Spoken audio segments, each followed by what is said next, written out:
Halo teman-teman, assalamualaikum warahmatullahi wabarakatuh. Selamat pagi teman-teman, selamat berjumpa kembali di channel Cerita Bola, channel yang menceritakan seputar sepak bola baik di dalam negeri maupun di luar negeri. 5 penyebab timnas Indonesia kalah 6-0 dari tim nasional Jepang. Oke teman-teman, sebelum kita bahas jangan lupa di like, komen, dan subscribe channel ini karena channel ini channel baru, channel yang memerlukan perkembangan, serta di share sebanyak-banyaknya teman-teman. Dan jangan lupa diaktifkan lonceng notifikasinya agar terus bisa mengikuti channel Cerita Bola teman-teman. Ada 5 penyebab tim nasional Indonesia kalah 6-0 dari tim nasional Jepang. Yang menarik untuk dibahas, ya, Garuda baru saja takluk dengan setengah losin gol teman-teman di matchday pamungkas grup C di putaran ketiga kualifikasi Piala Dunia 2026 zona Asia pada hari Selasa tanggal 10 Juni 2025 teman-teman, mana pertandingan ini dimainkan di Stadion Jepang atau di kandang Jepang. Bermain di Stadion Suta Osaka Jepang, gawang timnas Indonesia dibobol oleh Daishi Kamada pada menit ke-15, Tok Takefuso pada menit ke-19, Ryoya Morishita pada menit ke-55, Suto Machino pada menit ke-58, dan Mao Hasoya pada menit ke-80. Lantas apa yang salah hingga timnas Indonesia yang di 2 laga sebelumnya tak pernah kebobolan justru dihajar habis-habisan oleh tim Samurai Biru, julukan untuk timnas Jepang teman-teman. Dan inilah berikut 5 penyebab timnas Indonesia kalah 6-0 dari tim nasional Jepang. Yang pertama, kurangnya koordinasi lini belakang teman-teman. Absennya Ricky Ridho, pemain lokal timnas Indonesia ini, di belakang nyatanya memberikan lubang yang begitu besar di pertahanan timnas Indonesia. Trio Mesil Garjai Ijaz dan Justin Hubner belum menyetel ketika ada Ricky Ridho di antara Jai dan Justin. Silgar masih terlihat kesulitan, ia tampaknya kurang cocok dengan formasi 3 back yang diterapkan di timnas Indonesia. Dan yang menyebabkan kekalahan Indonesia yang kedua adalah Yance Sayuri kesulitan teman-teman. Yance Sayuri sejatinya bermain baik, namun ia terus-terusan dieksploitasi oleh para pemain Jepang. Yance pun bermain bukan di posisi utama, yaitu sektor kiri. Ia terpaksa diganti ke kanan oleh pelatih Patrick Kluivert karena Kevin Dix Jakob Sayuri cedera di babak pertama teman-teman. Karena bermain di posisi yang bukan aslinya, Yance akhirnya kesulitan. Silgar beberapa kali mencoba membackup, namun hal tersebut membuat lini pertahanan Garuda semakin rapuh teman-teman. Dan penyebab yang ketiga yaitu Jepang main serius nih teman-teman. Jepang dengan skuad utamanya dia main serius ketika melawan Australia kemarin, dia pakai lapis kedua. Kenapa ketika melawan timnas Indonesia pakai yang pemain utama? Timnas Jepang bermain lebih serius ketimbang saat kalah nih teman-teman dari Australia pada 5 Juni 2025 lalu.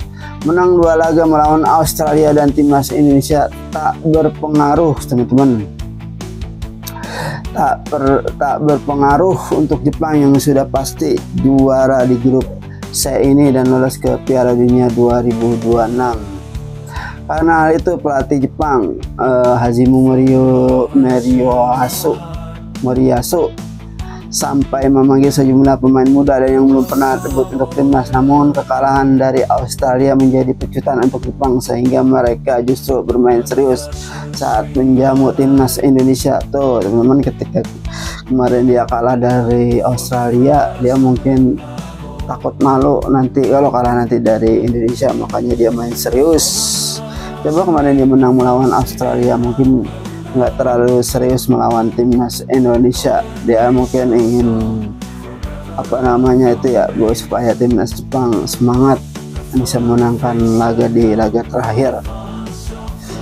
Memang kami merasa tertekan usai kalah dari Australia. Tuh teman-teman, dia tertekan. Besok melawan Indonesia level kami akan terus meningkat, ucap pemain Jepang Wataru Endo sebelum melawan timnas Indonesia. Dan yang menyebabkan Indonesia kalah yang keempat itu perbedaan level, teman-teman, perbedaan level. Sejak awal peluang timnas Indonesia untuk menang dari Jepang memang sangat kecil sebab perbedaan level dan kualitas kedua tim sangat jauh, teman-teman.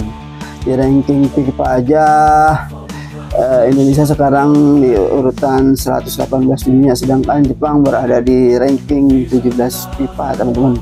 Jarak ranking kedua tim bak bumi dan langit, teman-teman. Dan yang menyebabkan Indonesia kalah yaitu yang terakhir bukan laga krusial, teman-teman. Nih yang kelima bukan laga krusial karena mungkin timnas Indonesia kurang begitu ngotot, karena nanti takutnya kalau ngotot terkena kartu kuning, dan di laga keempat takutnya pemain yang kena kartu kuning yang kedua kalinya tidak bisa bermain nanti. Makanya Indonesia tidak serius-serius amat dan tidak ngotot karena ini bukan laga krusial atau laga yang menentukan. Timnas Indonesia dan Jepang sudah menentukan nasib sebelum berjumpa. Garuda lolos ke putaran keempat kualifikasi Piala Dunia 2026, sementara Jepang sudah pasti lolos ke Piala Dunia 2026. Laga tersebut bisa dikatakan bukanlah pertandingan krusial untuk kedua tim. Tak heran jika timnas Indonesia tak bermain ngotot. Para Patrick Kluivert mengatakan timnas Indonesia tetap mengincar kemenangan, mereka nyatanya tak bermain hati-hati sebab ada 9 pemain yang sudah mengantongi 1 kartu kuning. Jika bertambah saat melawan Jepang, maka nama-nama yang terkena kartu kuning itu akan absen di laga pertama babak keempat. Makanya kemarin lawan Jepang nggak terlalu serius. Ya kalau misalnya lagi krusial mungkin serius. Karena itulah timnas Indonesia tampak begitu ngotot walau sudah bermain semaksimal mungkin. Teman-teman, Indonesia tidak begitu ngotot ketika melawan Jepang. Adalah kalah, ini suatu pembelajaran buat timnas Indonesia yang dihajar Jepang dengan skor 6-0, teman-teman.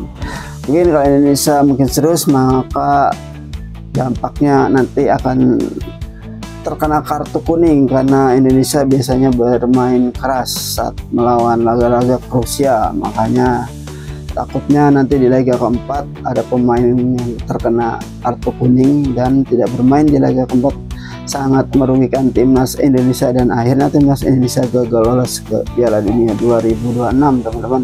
Sungguh sangat disayangkan bila itu terjadi.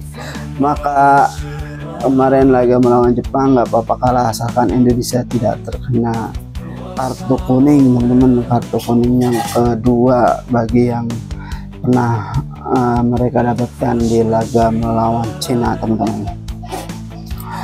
Oke teman-teman, itulah cerita kali ini tentang 5 penyebab timnas Indonesia kalah 6-0 dari timnas Jepang, teman-teman. Tadi sudah kita bahas ada 5 penyebabnya. Oke teman-teman, terima kasih yang sudah menonton. Jangan lupa di like, komen, dan subscribe karena channel ini channel baru, channel yang memerlukan perkembangan, serta di share sebanyak-banyaknya, teman-teman. Serta diaktifkan lonceng notifikasinya biar terus bisa mengikuti perkembangan channel Cerita Bola. Oke teman-teman, terima kasih. Wassalamualaikum warahmatullahi wabarakatuh. Bravo Sepak Bola Indonesia.